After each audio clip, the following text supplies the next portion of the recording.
کہ IMF کے programme کے تحت جو آپ نے بجلی کی قیمتوں میں اضافہ کرنا ہے, گیس کی قیمتوں میں اضافہ کرنا ہے, نئے ٹیکسز لگانے, تو اگر وہ سب کچھ ہو جاتا ہے تو پھر شاید مہنگائی اگلے سال 8% سے بھی زیادہ ہو جائے گی. تو یہ ایک بہت ہی کلیدی فیکٹر ہے.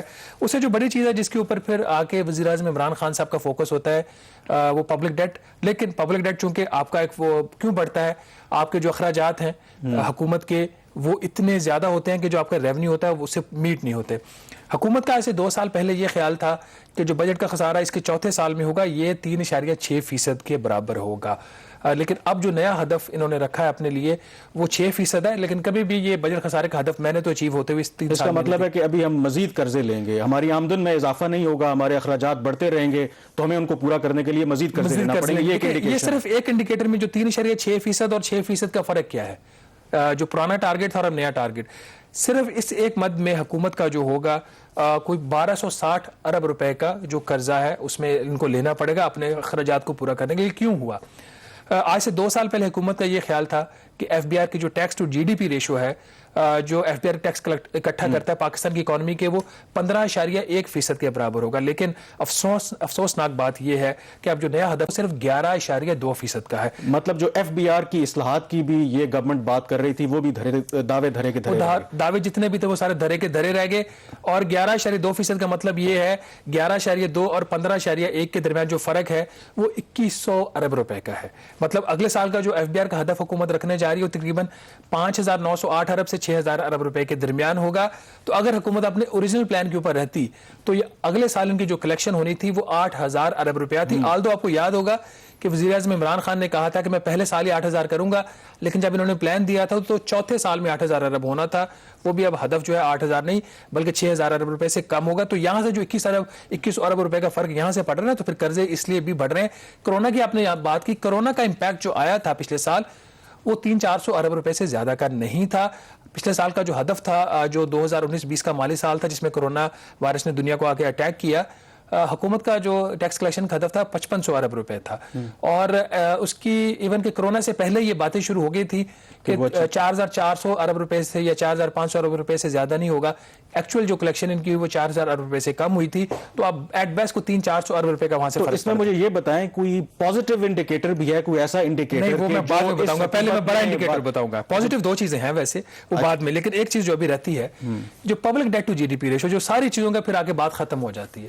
آج سے 2 سال پہلے حکومت کا یہ خیال تھا کہ public debt to GDP ratio ان کے چوتھے سال میں تقریباً 71% کے برابر ہوگی, ان کے 37,000 ارب روپے کے قریب حکومتی قرضہ ہوگا. اب جو اگلا انہوں نے اپنا ہدف اپروو کیا ہے کیبنٹ نے اس دن, وہ ہے کوئی 84.3% آف GDP, مطلب کوئی 44,200 ارب روپے ان کا خیال ہے قرضہ ہوگا. ہو سکتا ہے اس سے زیادہ ہو. وہ کیوں زیادہ؟ عموماً ہوتا یہی ہے کہ جو ہم اہداف رکھتے ہیں اس سے زیادہ ہی ہم آگے چلے جاتے ہیں. اس کا مطلب یہ ہے کہ جتنا بھی حکومت کا کاریہ سرکار کا کام چل رہا ہے, اس نے جو تنخواہیں دینی ہیں, اس نے جو باقی کام کرنے ہیں, اس نے قرضہ لینا ہے. آپ نے کہا اچھی چیزیں, 2 چیزیں اچھی ہیں. ایک تو فورن ڈائریکٹ انویسٹمنٹ کا تو کبھی بھی اس ملک کے اندر مجھے نہیں لگتا کہ بڑھے گی کبھی. CPEC کے بعد جس طرح وہ ایک بوم آیا تھا, فورن ریمیٹنسز میں ایک اضافہ ہوا ہے, وچ از دی گڈ تھنگ. اور دوسرا اس کی وجہ سے اور کچھ آپ کے جو امپورٹس کے اوپر کرٹیل کیا انڈر دی IMF پروگرام, آپ کا جو کرنٹ اکاؤنٹ کا جو خسارہ تھا اس میں کوئی تقریباً 77% کمی ہوئی ہے پچھلے 2 سال کے عرصہ میں, اور یہ فردر آگے کمی ہوگی اس کی. لیکن بنیادی وجہ کامران یہ تھی کہ کرنٹ اکاؤنٹ خسارے کی جو بڑھنے کی PMLN کے ٹائم پہ اس وقت CPEC اپنے بوم کے اوپر تھا. تو جب CPEC کے جو پروجیکٹس تھے وہ کمپلیٹ ہو گئے اور آگے جا کے پھر وہ چیزیں آپ کی جو امپورٹس ہو رہی تھی وہ نہیں ہوئی, تو ایونچولی آپ کا کرنٹ اکاؤنٹ خسارہ ویسے ہی کم ہونا تھا. لیکن IMF کے پروگرام میں جانے کے بعد اور کچھ انہوں نے جو ایکسچینج ریٹ کی ڈیویلیوشن ہوئی روپے کی, اس کے بعد بھی آپ کی درآمدات میں کمی. لیکن اس کے اندر جو فورن جو ریمیٹنسز آ رہی ہیں یہ بھی اس کے اندر ہے کہ شاید اس میں بھی ہمیں کووڈ کا شاید شکریہ ادا کرنا چاہیے. اس کی وجہ یہ ہے کہ کہا یہی جا رہا ہے کیونکہ انٹرنیشنل ٹریول ہو نہیں رہی اور جو غیر قانونی طریقے سے یہ حوالہ ہنڈی کے ذریعے جو پیسہ آتا تھا, اب لوگ مجبور ہیں کہ افیشل چینلز کے ذریعے بھیجیں. جب حالات کبھی نارملائز ہو جائیں گے تو سوال یہی ہے کہ کیا ہم یہ مومنٹم سسٹین کر پائیں گے؟ یہ بہت بڑا ایک کویسچن مارک ہے. اس میں 2 چیزیں, ایک تو آپ نے بتا دیا کورونا کی وجہ سے جو ٹریول نہیں ہو رہا, اور دوسرا FATF کے بعد جو ہم نے ریگولیشنز چینجز لائے ہیں اس کی وجہ سے بھی بہت ساری جو ٹرانزیکشن ہو رہی ہیں وہ حوالہ اور ہنڈی سے نہیں ہو رہی, وہ بھی ریگولر چینلز ہو رہی. لیکن کامران بات یہ ہے کہ آپ حکومت اب جو اگلے سال کا اس کا بجٹ ہے تقریباً 8050 ارب روپے کے قریب, کہ 13% اضافہ ہے. اس میں جو ایک چیز امپورٹنٹ ہے جس کے اوپر ابھی ہم آگے جا کے اپنے ایکسپرٹ سے بھی بات کریں گے کہ صرف